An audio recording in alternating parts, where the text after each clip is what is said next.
शांति। भारत देश में नित नए तीज व त्यौहार मनाए जाते हैं।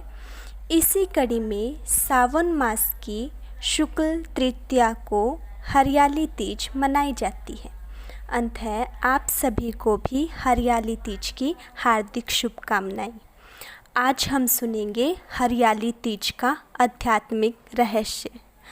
हरियाली तीज मनाने का प्रमुख महत्व यह माना जाता है कि पार्वती जी की 100 वर्षों की कठिन तपस्या के पश्चात उनका शिव जी से मिलन हुआ था। जिस प्रकार परमात्मा शिव ने हमें बताया है कि जो आत्माएं जास्ती भक्ति करती हैं उनको ही मुझ पर संपूर्ण निश्चय होगा, अर्थात जिसने जास्ती भक्ति की होगी उनकी भक्ति का फल देने परमात्मा स्वयं धरती पर अवतरित होते हैं तथा सर्व आत्माओं रूपी पार्वतियों को 84 जन्मों की कथा ज्ञान देकर वापस पार्वतन परम धाम में अपने साथ ले जाते हैं। नवरात्रि के पश्चात सावन तीज को सर्वाधिक पवित्र त्यौहार माना जाता है। इस समय परमात्मा जब धरती पर आते हैं तो मनुष्य आत्माओं को मनसा वाचा कर्मणा पवित्रता व शुद्धता धारण करने का ज्ञान देते हैं। कहा जाता है पार्वती से विवाह का प्रस्ताव स्वयं विष्णु जी ने भी रखा था, किंतु पार्वती जी ने विष्णु जी से विवाह न करके जंगलों में अनेक कष्टों का सामना करते हुए भी भगवान शिव की आराधना की थी तथा उन्हें प्राप्त किया था। भावार्थ यह है कि जब हम अपनी बुद्धि को भगवान की तरफ केंद्रित करते हैं तो अनेक प्रकार के प्रलोभन व आकर्षण हमें अपनी तरफ आकर्षित करने की कोशिश करते हैं, किंतु जो उन आकर्षणों में नहीं फंसते हैं वही भगवान को प्राप्त कर सकते हैं।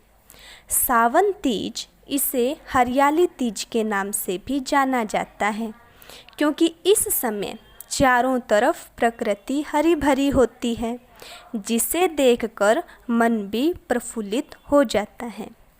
हरियाली तीज पर अनेक प्रकार की रस्में प्रचलित हैं जो कि अपने आप में बहुत गहरे भावार्थ लिए हुए हैं, जैसे कि तीज पर व्रत, मेहंदी, हरी चूड़ियाँ, झूले आदि का विशेष महत्व होता है। तो एक नज़र इन रस्मों के महत्व पर। सबसे पहला व्रत। सावन माह प्रारंभ होते ही माताएं कन्याएं व्रत रखना प्रारंभ कर देती हैं, किंतु केवल भोजन का व्रत। परमात्मा ने बताया है कि व्रत भोजन न खाना ही नहीं है, वास्तव में व्रत तो बुरे विचारों, बुरी वृत्तियों व बुरे कर्मों का करना है। इस व्रत से ही जीवन सार्थक होता है। मेहंदी। सावन की तीज पर मेहंदी का विशेष महत्व होता है। मेहंदी शीतलता का प्रतीक है। परमात्मा भी कहते हैं कि अपने चित्त को शांत व शीतल रखो। हरी चूड़ियाँ व वस्त्र। इस दिन माताएं कन्याएं हरे रंग को विशेष महत्व देती हैं। हरा रंग खुशी का प्रतीक है। जिस प्रकार हरियाली देखते ही स्वतः ही चेहरे पर मुस्कुराहट आ जाती है, उसी प्रकार अपने जीवन को ऐसा बनाएं कि जो भी हमारे संपर्क में आए उसे खुशियाँ व सुकून ही मिले। झूले। आज के दिन झूले का भी बहुत अधिक महत्व होता है। झूला हमें बहुत ही सुंदर व गहरी शिक्षा देता है कि जिस प्रकार जब हम झूला झूलते हैं तो झूला नीचे से ऊपर, ऊपर से नीचे आता रहता है, किंतु जब झूला नीचे आता है तो हमें कोई दुख व गम नहीं होता क्योंकि पता है वापस ऊपर जाएगा।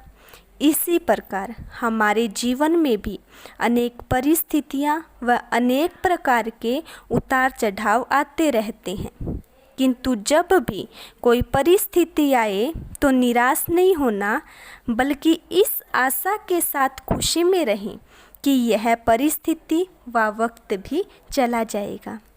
दूसरा, अगर झूले की डोर जिस टहनी से बंधी हुई है और वह टहनी मजबूत है तो हम निश्चिंत होकर झूला झूल सकते हैं। उसी प्रकार हमने अपनी जीवन डोर किसके साथ बांधी है? अगर सर्वशक्तिवान परमात्मा के संग जीवन डोर व निश्चय की डोर मजबूती से बांधेंगे तो सदा अतीन्द्रिय सुख के झूले में झूलते रहेंगे। तो यह था सावन तीज का महत्व। यह तीज इन बातों को अपने जीवन में धारण करते हुए मनाएं तो सभी का जीवन भी सदा के लिए हरा अर्थात खुशियों से भरा हो जाएगा। ओम शांति।